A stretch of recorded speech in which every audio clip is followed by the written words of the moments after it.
Ne güzel şey hatırlamak seni. Ölüm ve zafer haberleri içinden. Hapiste ve yaşım 40'ı geçmiş iken.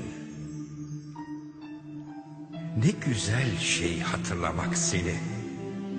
Bir mavi kumaşın üstünde unutulmuş olan elin ve saçlarında vakur yumuşaklığı, canımın içi İstanbul toprağının. İçimde ikinci bir insan gibidir seni sevmek saadeti. Parmakların ucunda kalan kokusu sardunya yaprağının. Güneşli bir rahatlık ve etin daveti.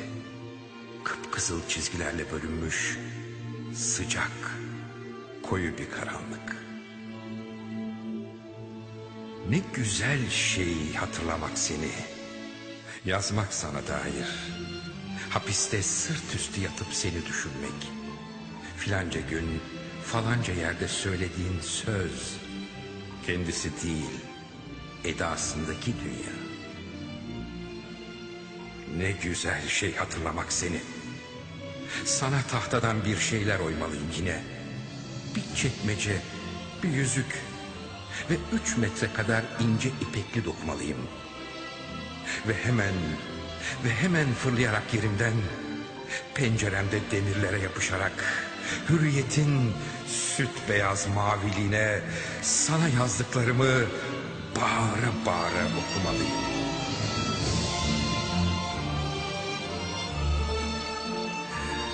Ne güzel şey hatırlamak seni.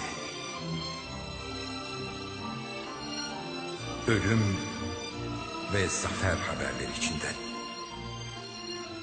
Hapiste ve yaşım 40'ı geçmiş.